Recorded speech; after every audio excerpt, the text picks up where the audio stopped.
Better cotton initiative कपास के लिए दुनिया की अग्रणी स्थिरता पहल है। यह कपास समुदाय को पर्यावरण की रक्षा और पुनर्स्थापना करते हुए जीवित रहने और फूलने फलने में मदद करती है।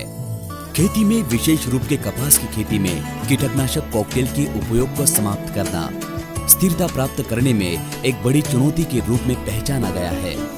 किसान सामान्य रूप से कपास में कीटनाशक कॉकटेल का उपयोग ज्यादा करते हैं, यह मानते हुए कि कीटनाशकों के एकत्रित के उपयोग से कीट और रोगों को नियंत्रित करने में अधिक सकारात्मक प्रभाव पड़ेगा। लेकिन इन मिश्रणों का उपयोग आमतौर पर टैंक में 2 या 2 से अधिक रसायनों को मिलाकर छिड़काव से ठीक पहले उनकी संगतता या संयोजन प्रभाव के बारे में तकनीकी ज्ञान के बिना किया जाता है। भारत में कपास लगभग 120 से 130 लाख हेक्टेयर में उगाया जाता है। अकेले महाराष्ट्र में कपास का उत्पादन 40-50 लाख हेक्टेयर से अधिक क्षेत्र में होता है। अधिकांश किसान खेती के लिए कीटनाशकों और कवकनाशी जैसे रसायनों का उपयोग करते हैं।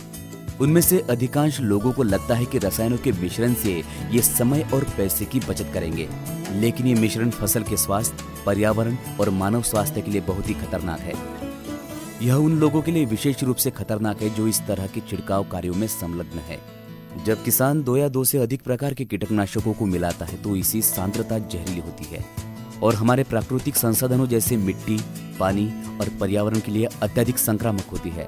किसानों का मानना है कि 2 अलग अलग प्रकार के कीटनाशकों को मिलाकर और एक ही समय में इसका उपयोग करने से उनकी श्रम लागत को कम करने में मदद मिलेगी और साथ ही 2 या 2 से अधिक प्रकार के कीटों को नियंत्रित करने में मदद मिलेगी। लेकिन यह किसानों की गलत धारणा है। कृषि क्षेत्र में जलवायु परिवर्तन महत्वपूर्ण भूमिका निभा रहा है, क्योंकि जलवायु में परिवर्तन के कारण कीटों और बीमारियों की बढ़ती घटनाओं के माध्यम से कपास की फसल पर अधिक प्रभाव पड़ता है। तो इस भारी कीट और बीमारी की स्थिति को दूर करने के लिए किसान कॉकटेल मिश्रण का उपयोग कर रहे हैं, जो सही प्रयास नहीं है। किसानों के बीच कॉकटेल कीटनाशकों के उपयोग के बारे में आम गलतफहमी। यह एक ही समय में कई पेस्ट को नियंत्रित करेगा। कॉकटेल के इस्तेमाल से किसानों को पैसे बचाने में मदद मिलेगी। कई कीटनाशकों के मिश्रण से उपज पर सकारात्मक प्रभाव पड़ेगा। मैंने 2 साल पहले बेहतर कॉटन ज्वाइन किया था। पहले मैं लगभग 2 से 3 कीटनाशकों का छिड़काव करता था। मैं उन सभी को मिलाता था और एक ही बारी में लगाता था। बेहतर कपास मिलने के बाद मैंने कॉकटेल मिश्रण छिड़काव का अभ्यास बंद कर दिया। अब मैं कीटनाशक का छिड़काव करता हूँ। खेत में समस्या की प्रकृति के आधार पर, ETL और लक्षणों के आधार पर यह तरीका अपनाना मेरे लिए लाभदायक रहा है। मेरे क्षेत्र में अधिकांश किसान अभी भी कॉकटेल मिश्रण का उपयोग करते हैं, जो इन्हें स्थानीय कीटनाशक दुकानदारों द्वारा सुझाया गया है, क्योंकि वे 2 या 3 कीटनाशकों को मिलाते हैं। इसका प्रभाव कपास की कमी में देखा जा सकता है और कीटों को बीमारियों को नियंत्रित करने में कोई फायदा नहीं हुआ है। यह किसान के लिए एक बहुत बड़ा नुकसान है, क्योंकि उन्हें फिर से कीटनाशकों का छिड़काव करना पड़ रहा है।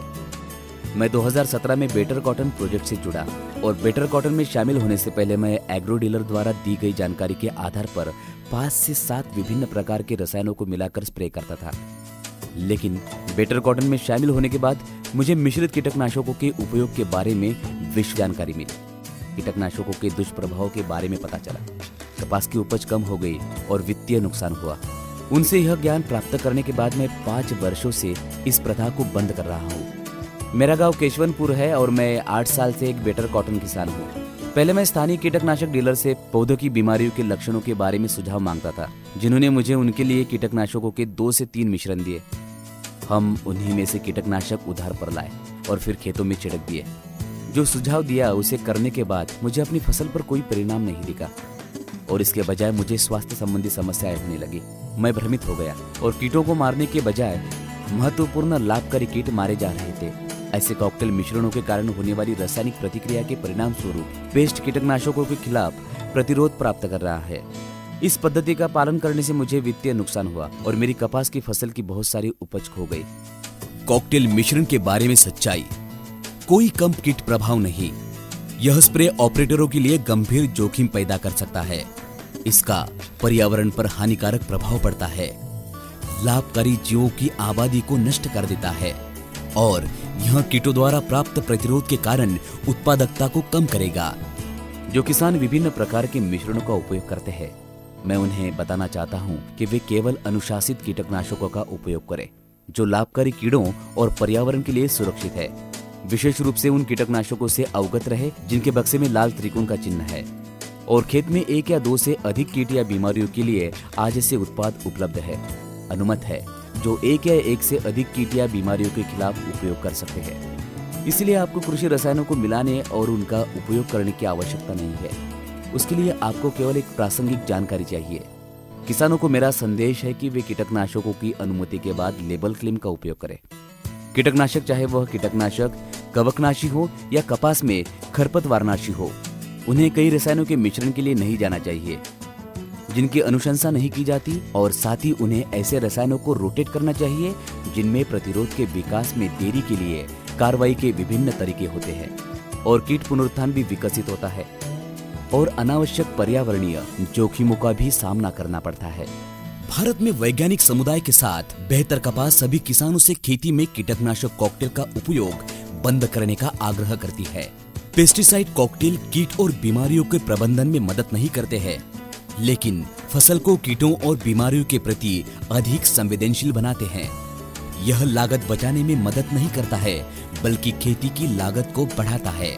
इस गैर टिकाऊ और महंगी प्रथा को तभी रोका जा सकता है जब हम सामूहिक रूप से अपने किसान समुदाय को बेहतर फसल स्वास्थ्य, किसानों के बेहतर स्वास्थ्य और अपनी मिट्टी, पानी और जैव विविधता की रक्षा के लिए इनके खिलाफ खड़े हो। अगली बार जब कोई एग्रो डीलर कॉकटेल की सिफारिश करे तो ना कहे, चलिए रुक जाते हैं, इससे पहले कि बहुत देर हो जाए। आइए कॉकटेल को ना कहे।